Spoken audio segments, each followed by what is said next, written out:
아멘.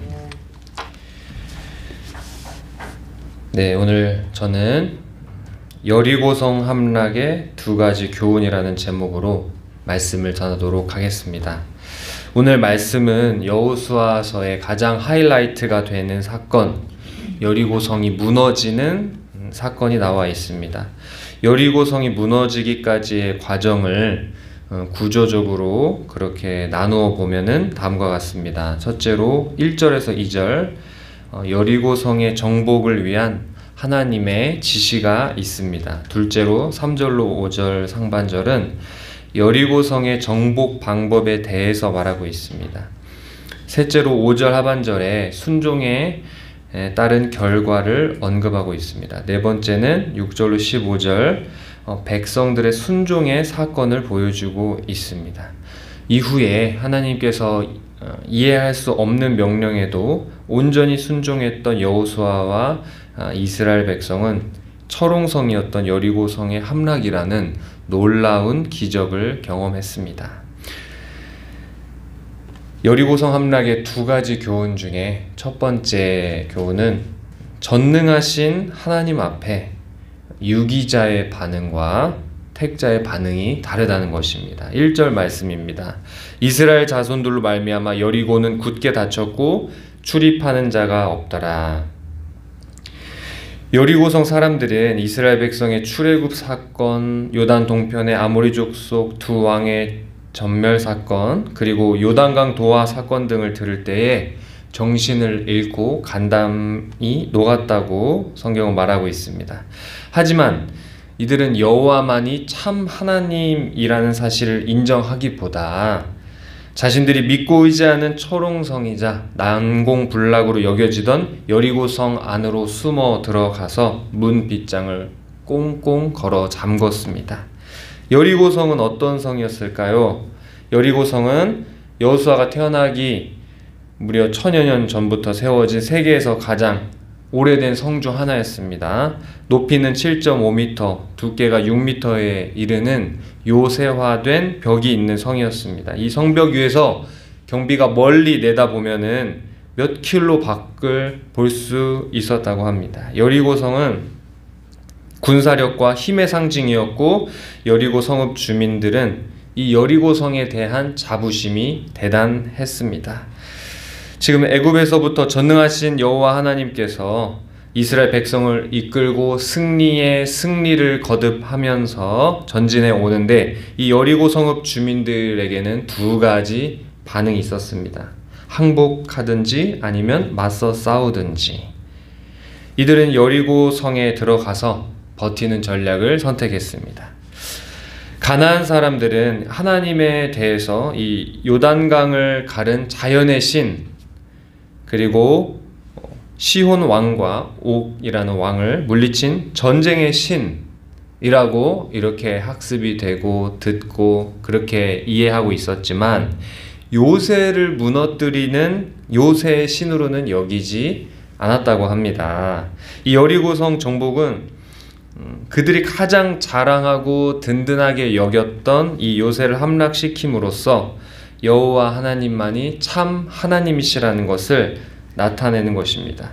이 만군의 여호와 하나님에 대한 소식을 들을 때 여리고 백성들은 완고하게 굴었고 자신들이 믿고 의지하는 이 성벽 안으로 숨어 들어감을 통해서 하나님을 이제 거부했던 것입니다.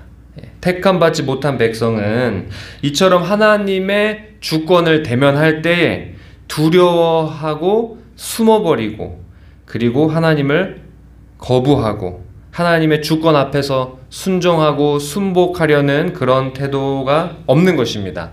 로마서 1장 26절에 이러한 자들을 향한 하나님의 심판은 죄 가운데 내어 버려두는 심판입니다.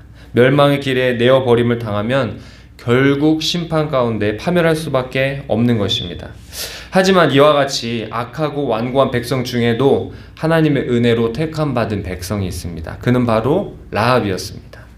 라합은 여리고성 백성들과 다를 바 없이 하나님을 모르던 인물이었지만 저 멀리서 출애굽의 기적을 일으키며 가나안으로 진군하는 이 하나님의 군대 소식을 들을 때에 오히려 이스라엘 정탐꾼을 숨겨주기도 하고 또 무사히 정탐을 마치고 돌아갈 수 있게 해주었습니다. 여리고성을 진멸할 때에 자신과 그 가족들을 구원해 줄 것을 요청했습니다. 만군의 여호와 하나님 앞에서 두려워할 뿐만 아니라 그 하나님의 백성 중에 하나가 되고자 했던 것입니다. 어떻게 이런 일이 가능할 수 있겠습니까? 이것은 바로 하나님의 은혜인 것입니다. 하나님께서 라합의 귀에 하나님의 일들을 듣게 하시고 그 여호와 하나님만이 참 하나님이라는 그 믿음을 주신 것입니다. 그 믿음의 고백과 행함을 통해서 라합과 그 가족들은 구원을 받은 것입니다. 사랑하는 성교회 성도 여러분, 우리가 받은 구원도 마치 여리고 성 백성 중에 라합과 같은 그런 구원입니다. 하나님을 알지 못할 때 여리고 성 그 백성들처럼 하나님을 대적하고 하나님을 인정하지 않던 인생에서 하지만 하나님의 은혜로 하나님의 복음을 듣게 하시고 또 그 들은 복음을 또 믿게 하신 것은 다름 아닌 하나님의 은혜입니다. 오늘 이 새벽에도 하나님의 말씀을 여리고 백성들과 같이 완고한 태도가 아닌 라합과 같은 순종과 복종의 태도로 듣고 믿는 저와 여러분 되시기 바랍니다. 둘째로 여리고성 함락의 교훈은 전쟁은 오직 하나님께 속했다는 것입니다. 오늘 말씀 본문 3절로 5절에 보면은 하나님은 이 전쟁에 온갖 복잡한 지침을 주시는 것을 볼 수 있습니다. 여리고성을 함락시키는 방법은 제사장들이 언약궤를 메고 앞서 나가면은 앞서 나갈 때 이 나팔을 들고 앞서 나갑니다. 그러면 이스라엘 백성들이 그 뒤를 따라갑니다. 이때에 절대적으로 침묵을 했어야 됐고 또 성 주위를 이렇게 도는 것입니다. 6일 동안은 매일 한 번씩, 7일째 날은 7번을 돌며 들고만 있었던 나팔을 그 마지막 날은 힘껏 불고 또 함성을 지르라라고 하는 것이 하나님의 명령이었습니다. 언약궤를 들고 돌기, 나팔 불기, 그리고 함성 지르기, 이것은 그 난공불락의 성 여리고성을 무너뜨리는데 어떠한 물리적인 어떤 도움도 되지 않았을 것입니다. 하지만 난공불락의 여리고성은 무너져 내렸습니다. 이 사건이 보여주는 것은 이스라엘의 승리는 그들의 군사력이 아니라 여호와께로부터, 우리 하나님께로부터 온다는 사실입니다. 이 전쟁이 이스라엘 백성이 일으킨 전쟁이 아니라 하나님의 전쟁이라는 사실은 제사장들이 언약궤를 메고 전쟁에 임했다는 사실을 통해서 볼 수 있습니다. 언약궤가 임하는 것은 하나님의 언약을 의미합니다. 이스라엘 백성이 조상 아브라함에게 가나안 땅을 보게 하시면서 이 땅을 너희 후손에게 줄 것이라고 그리고 말씀하셨습니다. 애굽에서 종살이하던 이스라엘 백성을 구원하신 이유도 바로 아브라함과 맺은 언약을 기억해서였습니다. 하지만 한편으로는 신명기 9장 4절에는 가나안 백성들이 그들의 죄악 때문에 하나님께서 그들을 그 땅에서 쫓아내신다라고도 말하고 있습니다. 하나님의 신실하신 언약이 택한 백성에게는 기적의 응답으로 임하는 것입니다. 하지만 이 가나안 족속과 같은 이런 버림받은 자들은 심판으로 임하는 것입니다. 하나님은 하나님의 백성과 언약을 맺으시고 그 언약을 신실하게 이행하십니다. 이것이 바로 하나님께서 하나님의 백성을 향해 보여주시는 사랑인 것입니다. 기생 라합은 하나님에 대한 지식이 많지 않았지만 하나님에 대해 아는 만큼 하나님을 믿고 구원받았습니다. 여호수아와 이스라엘 백성은 하나님의 말씀 앞에서 인간적인 방법이 아닌 전적으로 하나님의 방법에 순종함을 통해서 놀라운 승리를 경험했습니다. 우리는 우리가 처한 상황과 환경과 관계없이 우리가 아는 만큼 이해한 만큼은 전적으로 하나님의 주권을 인정해야 합니다. 또 하나님의 주권을 인정했으면 전적인 순종으로 반응을 해야 됩니다. 이 언약궤를 들고 돌기, 나팔 불기, 함성 지르기, 이러한 방법으로 이 여리고성이 이제 무너졌습니다. 하나님께서는 이